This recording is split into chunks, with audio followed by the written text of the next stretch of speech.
کہاں جا رہی ہو بیا؟ وہ تیار ہو کر جیسے ہی باہر نکلی، روشی بوتل کے جن کی طرح اس کے سر پر سوار تھی۔ اس کے ہاتھوں میں ڈسٹر تھا، وہ شاید ڈرائنگ روم صاف کرنا چھوڑ آئی تھی۔ کیا میں تمہارے آگے جواب دہ ہوں کہ میں کہاں جا رہی ہوں، کہاں نہیں؟ وہ تیکھی نظروں سے اسے دیکھتے ہوئے اتنا اچانک بولی تھی کہ روشی پل بھر میں بھونچکا سا ہو کر رہ گئی۔ نہیں، میرا مطلب یوں صبح صبح اکیلے۔ اس کی زبان لڑکھڑا گئی، اسے بیا بہت بدلی بدلی سی لگ رہی تھی۔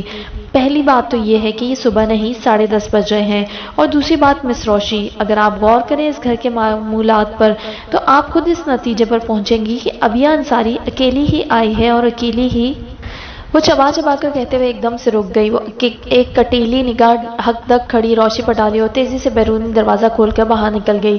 آخر کب تک میں اس گھر میں کسی فالتو شے کی طرح پڑی رہوں؟ ایسے بے انصاف لوگ ہیں، جب اپنا دل چاہتا ہے مجھے ساتھ ملا لیتے ہیں، ورنہ دودھ سے بال کی طرح نکال کر علیحدہ کر دیتے ہیں، اور میں فالتو بیٹھی ٹکر ٹکر ان کی توجہ کی طالب بنی رہوں۔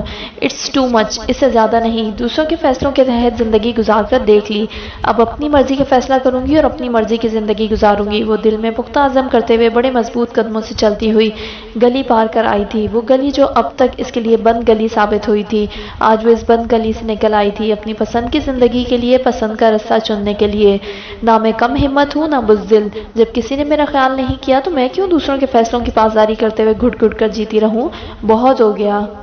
اس کے اندر جیسے کوئی لاوا سا دہک رہا تھا، اور یہ لاوا اپنی بے وقتی بے قدری کا احساس سے بھڑکا تھا۔ وہ کل سے اس بھڑکتے الاؤ میں سلگ رہی تھی، جب تینوں ماں بیٹے بیٹی کی باتوں کی آوازوں، ہنسی اور گپ شپ نے اسے احساس دلایا تھا کہ نہ وہ ان میں سے ہے نہ ہوگی۔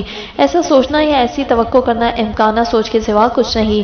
وہ تیسرا خالی رکشہ چھوڑ کر چوتھے کے قریب آ گئی تھی۔ ان تینوں رکشوں کے ڈرائیوروں کی شکل سے اسے خوف سا آیا تھا۔ چوتھا رکشہ ڈرائیور قدرے معمر اور باریش آدمی تھا۔ وہ بلا خوف اسے پتہ سمجھاتے ہوئے رکشے میں بیٹھ گئی۔ آپ جاب کرتی ہیں؟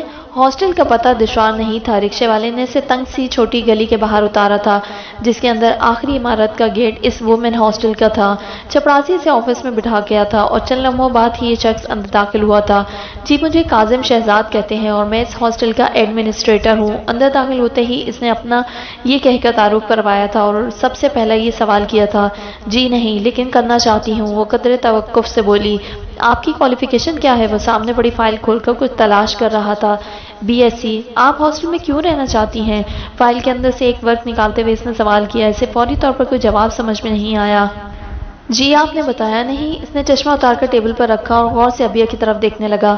کیونکہ میں فی الحال اس کے علاوہ میرے پاس کوئی آپشن نہیں۔ اس کے ماتھے پر پسینے کی ننھی ننھی بوندیں نمودار ہوئی تھیں۔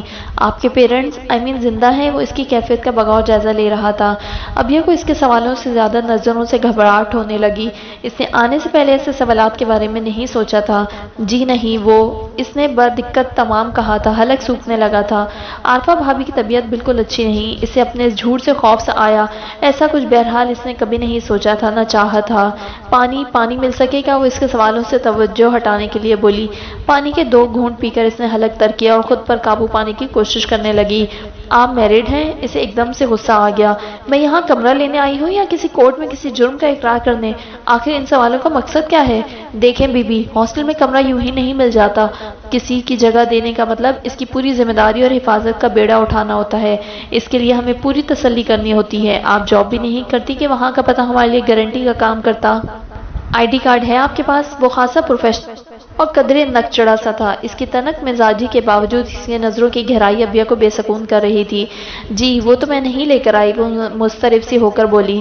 آپ کہیں گھر سے بھاگ کر تو نہیں آئی؟ وہ ایک دم سے بولا تو ابیہ بے ساختہ کرسی سے اٹھ کھڑی ہوئی۔ ایسی لگ رہی ہوں میں آپ کو شکل سے؟ وہ تیز ہوئی۔ کسی کی شکل پہ تھوڑی لکھا ہوتا ہے بی بی کہ وہ کن گنوں کا مالک ہے۔ لگتا ہے آپ جذباتی بہت ہیں، اور اسی جذباتی پن میں گھر والوں سے ناراض ہو کر ہاسٹل میں رہنے چلی آئی ہیں۔ وہ کرسی پر جھولتے ہوئے اسے گہری نظروں کے حصار میں لیے شاید طنز کر رہا تھا۔ شٹ اپ، آپ کو تو بات کرنے کی تمیز نہیں ہے۔ وہ بیگ کندھے پر ڈال کر مڑنے لگی۔ اوہو بھائی، آپ تو ناراض ہو گئی۔ سوری، پلیز بیٹھیے۔ ایسا ہے کہ ہمارے ہاسٹل میں فی الحال کمرہ کوئی خالی نہیں۔ ایک کمرہ 15 دنوں کے بعد خالی ہونے والا ہے۔ اگر آپ کو جلدی ہے تو میں آپ کو ایک خاتون کے ساتھ روم شیئر کروا سکتا ہوں، ورنہ 15 دن بعد آ جائیے گا اور یہ فارم فل کر کے لائیے گا، آپ کو جگہ مل جائے گی۔ وہ اس کی ناراضگی پر ایک دم سے اٹھ کھڑا ہوا اور معذرت بھرے انداز میں کہتے ہوئے ہاتھ میں پکڑا فارم اس کے آگے کر دیا۔ غصے پر قابو پاتے ہوئے ابیہ نے فارم ہاتھ میں لے لیا۔ آپ یوں ہی ناراض ہو گئیں، ورنہ اس فارم میں بھی یہی سوال ہیں جن کا آپ کو جواب لکھنا ہے، اور یہ بھی ہو سکتا ہے۔ وہ ہلکی سی مسکراہٹ کے ساتھ اسے دیکھ رہا تھا۔ ان 15 دنوں میں آپ کا جذباتی پن ختم ہو جائے، گھر والوں سے صلح کا امکان نکل آئے اور آپ فارم فل کر ہی نہ سکیں، ہمارا تو نقصان ہو گیا نا۔ اس لیے برائے مہربانی فارم کے 30 روپے باہر ریسیپشن پر جمع کراتی جائیے گا، اور اگر آپ اپنے فیصلے پر قائم رہیں تو آپ پہلے ہاسٹل کا وزٹ کر لیجیے گا اور پھر فارم فل کریے گا۔ ویسے آپ ابھی بھی کمرے دیکھ سکتی ہیں۔ وہ ٹیبل کے دوسری طرف سے گھوم کر اس کی طرف آیا۔ میں پھر وزٹ کر لوں گی اور پیسے ریسیپشن پر جمع کروا دیتی ہوں، اوکے، کہہ کر وہ تیزی سے باہر نکل گئی اور دوپٹے کے کنارے سے ماتھے پر آیا پسینہ صاف کرتے ہوئے ریسیپشن کی طرف بڑھی۔ اس آدمی کی نظروں میں کیا تھا؟ باہر مین روڈ تک آتے ہوئے وہ یہی سوچے جا رہی تھی۔ کیسی تھی اس کی نگاہ، پر اسرار سی بھید بھری۔ وہ چلتے چلتے یکدم ٹھٹک کر رک گئی۔ ایسی نگاہ پہلے اسے یکدم آفتاب زبیری کی پر اسرار نگاہیں یاد آ گئیں۔ اس کا دل تیز تیز دھڑکنے لگا، قدموں سے جیسے کسی نے جان کھینچ لی۔ تیز دھوپ میں ہاتھ میں پکڑا فارم پکڑنے کی کوشش کی اور پھر لپیٹ کر بیگ میں رکھ دیا۔ وہ سست قدموں سے چلنے لگی۔ پتہ نہیں میں صحیح کرنے جا رہی ہوں کہ غلط، کس سے مشورہ لوں، کون ہے میرا؟ آپ جذباتی بہت ہیں، ہو سکتا ہے ان 15 دنوں میں گھر والوں یا گھر والے سے صلح ہو جائے۔ کس قدر شاطر انسان تھا، کیا اسے معلوم ہو گیا تھا کہ میرڈ ہوں؟ اور اس کے دماغ میں ایک نئی جنگ چڑھ گئی۔ ابھی تو اسے بینک بھی جانا تھا، تھوڑی بہت رقم نکلوانے، اور تھکن نے اسے ابھی سے نڈھال کر دیا تھا۔ ہاسٹل کا ماحول بہت خراب ہوتا ہے، خاص طور پر وومن ہاسٹل۔ وہ ہادیہ کی کزن رہتی ہیں نا، وہی بتا رہی تھی رات کو ادھر میلے کا سما ہوتا ہے، یہ لمبی لمبی گاڑیاں آتی ہیں۔ زویا اور فریال ایک دن باتیں کر رہی تھی۔ وہ کیوں؟ زویا نے پوچھا۔ بے وقوف، لمبی لمبی گاڑیاں رات کی تاریکی میں ایسے ہاسٹلز میں کیوں آتی ہیں؟ تمہیں نہیں پتا؟ فریال کی بات پر دونوں ہنس پڑی تھیں۔ ابیا کیوٹیکس لگاتے ہوئے انجان بنی ان کی فضول گفتگو سن رہی تھی۔ اور ابھی تو جاب کا مسئلہ بھی باقی ہے۔ رافع کتنا ٹیلنٹڈ ہے، بقول ولید پوزیشن ہولڈر، اسے ابھی تک جاب نہیں مل رہی تو مجھے کوئی تھالی میں سجا کر جاب پیش کر دے گا؟ اور یہ تھوڑی سی رقم کب تک بیٹھ کر کھاؤں گی؟ سارا روپیہ تو اس فراڈیے کی ڈرامہ گیری کی نظر کر دیا۔ مکار انسان، دھوکے باز، جس کے جھوٹ اور مکاری نے مجھے یہ دن دکھائے ہیں، اللہ اسے برباد کرے۔ وہ سڑک کے دوسری جانب بنے ایک پارک کے بینچ پر بیٹھی آفتاب زبیری کو کوس رہی تھی۔ تیز دھوپ کی شدت نے سردی کی تیزی کو نرماہٹ میں بدل دیا تھا۔ پارک میں اکا دکا لوگ تھے۔ 2 عمر رسیدہ بزرگ بیٹھے اخبار پڑھ رہے تھے۔ 3 12-13 سال کے لڑکے فٹ بال کھیل رہے تھے۔ وہ نہ جانے کتنی دیر وہاں بیٹھی رہی۔ آخر میں کب تک یہاں بیٹھی رہوں گی؟ 12:30 ہو رہے ہیں، بینک ٹائم بھی ختم ہو جائے گا۔ ATM کارڈ ہوتا تو یہ کیش نکالنے کی جھنجھٹ ہی نہ ہوتی۔ اسے ایک اور افسوس نے گھیر لیا۔ ولید اسے کہتا رہا کہ وہ کارڈ بنوا لے ایگزامز کے بعد۔ وہ اس کی ہر بار کی یاد دہانی پر کہتی۔ اٹھ کر آہستہ آہستہ چلتے ہوئے باہر نکل آئی۔ ارے یہ تو حارث کا کالج ہے۔ دور سے بڑے سے گیٹ کے پیشانی پر لگا بورڈ پڑھتے ہی اسے یاد آیا۔ وہ راستہ بدلنے کو تھی کہ اس کی نگاہ سامنے سے آتے 3 لڑکوں پر پڑی۔ لمبے تڑنگے، بے فکری سے خوشگبیوں میں مگن، ایک ایک کتاب ہاتھ میں لیے وہ تینوں گیٹ سے نکل کر شاید ادھر ہی آ رہے تھے۔ وہ بے ساختہ 2 قدم پیچھے ہٹ گئی۔ اس کی نگاہ دھوکہ نہیں کھا سکتی۔ درمیان والا لڑکا حارث ہی تھا، پہلے سے تھوڑا کمزور مگر قد پہلے سے بھی لمبا۔ وہ ذرا سے اور کھسک کر درخت کی آڑ میں ہو گئی۔ وہ تینوں اونچی اونچی آواز میں باتیں کرتے ہوئے اس کے پاس سے گزر گئے، اور اسے پتہ بھی نہیں چلا کہ کب اس کا چہرہ آنسوؤں سے بھیگ گیا۔ حارث کو اس نے کبھی گود میں کھلایا تھا اور اب یوں اس سے چھپ کر کھڑی تھی کہ مدتوں بعد دکھائی دینے والا اس کا چہرہ وہ جی بھر کر دیکھ بھی نہ سکی۔ ممی، آپ نے میرے ساتھ بالکل اچھا نہیں کیا، میں کبھی آپ کو نہیں معاف کروں گی، نہ کبھی میں آپ سے ملوں گی، کبھی نہیں۔ اس نے منہ پر ہاتھ رکھ کر بے اختیار امڑ آنے والی چیخوں کو دبایا اور دوپٹے سے چہرہ صاف کرتے ہوئے خود پر قابو پانے کی کوشش کرنے لگی۔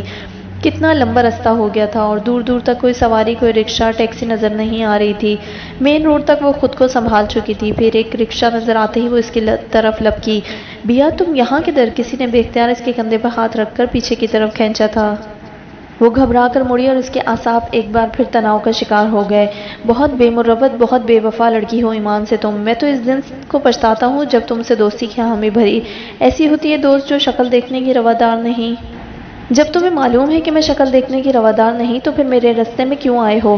میرے اور تمہارے راستے اب کہیں بھی ایک سے نہیں، اور نہ کبھی ایک کرنا چاہوں گی۔ وہ کہہ کر ایک جھٹکے سے آگے بڑھی۔ اس قدر ظالم نہ بنو بیا، اپنے اندر کچھ لچک پیدا کرو، وہ بے بس لہجے میں بولا۔ What a joke! میں ظالم ہوں؟ بہتر ہے آپ گھر جا کر ڈکشنری میں ظالم کی تعریف، اس کا مفہوم اچھی طرح پڑھیں، پھر آپ کو پتہ چلے گا کہ لچک کس میں ہے اور کس کو توڑ مروڑ کر اپنی مرضی کی شکل دی گئی ہے۔ مسٹر ولید، وہ تنفر بھرے لہجے میں کہہ کر سامنے کھڑے رکشے میں جا بیٹھی۔ یہ دیکھے بغیر کہ ڈرائیونگ سیٹ پر بیٹھا شخص کیسا ہے، ڈراؤنا یا… ایک بات بتاؤ آفو، شائستہ بڑی بے تکلفی سے ان کے ہاتھ پر اپنا دودھیا ہاتھ رکھتے ہوئے اپنائیت سے بولی۔ پوچھو، آفتاب زبیری کی حسین جوانی کے دن جیسے پلٹ آئے تھے۔ ان ساری ملاقاتوں کا، اس تجدید محبت کا مقصد کیا ہے؟ شائستہ کا سوال جتنا معصومانہ تھا، انداز اتنا ہی دلربا تھا۔ آفتاب زبیری جیسے کھلاڑی کی سمجھ میں آ گیا کہ وہ نشانہ تو لگانا چاہتی ہے مگر بندوق کے لیے اس کا کندھا استعمال کرنا چاہتی ہے۔ وہی مطلب ہے میری جان جو میرے اور تمہارے دل میں ہے۔ سانپ چھپتے بھی نہیں، سامنے آتے بھی نہیں، جیسا گول مول جواب آفتاب زبیری نے دیا۔ کیا چاہتے ہو؟ وہ آنکھوں میں آنکھیں ڈال کر بولی۔ جو تم چاہتی ہو۔ وہ غور سے آفتاب زبیری کو دیکھنے لگی۔ میں تو جو چاہتی ہوں وہ بہت واضح ہے آفو، وہ چہرہ جھکاتے ہوئے دھیمی آواز میں اپنی ہتھیلی کو دیکھتے ہوئے بولی۔ میری تنہائی، میرا اکیلا پن کسی اپنے کا ساتھ چاہتا ہے، وہ اپنا جسے کبھی اس دل نے ٹوٹ کر چاہا تھا اور اب اتنے سالوں کے بعد یہ دل اس کی ہمراہی کے لیے مچلتا ہے۔ اور میں اب اپنے دل کو مزید تڑپا نہیں سکتی، بس میں تو یہ چاہتی ہوں۔ شائستہ نے کہہ کر مسکراتے ہوئے نظریں اٹھائیں تو آفتاب زبیری کا دل چاہا کہ اٹھ کر ہوٹل میں بیٹھے لوگوں کی پرواہ کیے بغیر ناچنا شروع کر دیں۔ تو تمہارا کیا خیال ہے؟ میں یہ نہیں چاہتا، میرا دل بھی تو تمہارے ہجر و فراق کی جدائی میں برسوں تڑپا ہے، یا میں تمہارے ساتھ ٹائم پاس کر رہا ہوں؟ تم اگر خود کو بہت اکیلا تنہا محسوس کرتی ہو تو میرا بھی یہی حال ہے شائستہ، سب کے ہوتے ہوئے میں بالکل تنہا ہوں، اکیلا۔ یہ الگ بات ہے کہ میری یہ تنہائی کسی کو نظر نہیں آتی۔ وہ ٹوٹے بکھرے لہجے میں بولے تو شائستہ کا جی چاہا اٹھ کر اسے اپنی باہوں میں سمیٹ لے۔ ہم دونوں ہی یہی چاہتے ہیں تو پھر؟ وہ بے قابو ہوتی دھڑکنوں پر قابو پا کر بے قراری سے بولی۔ دیر تمہاری طرف سے ہے، وہ اپنی کلائی پہ پڑے قیمتی بریسلیٹ سے کھیلتے ہوئے بولی، جو ابھی کچھ دیر پہلے آفتاب زبیری نے اسے گفٹ کیا تھا اور اپنے ہاتھوں سے پہنایا تھا۔ میری طرف سے کچھ دیر نہیں، ابھی اٹھو، ابھی نکاح کر لیتے ہیں، یا جو تم کہو۔ بے ساختہ کہتے کہتے وہ رک کر بولے، اس طرح نہیں آفو، وہ ایک ادا سے دیکھ کر بولی۔ پھر کس طرح؟ آفتاب زبیری کی بے قراری عروج پر تھی۔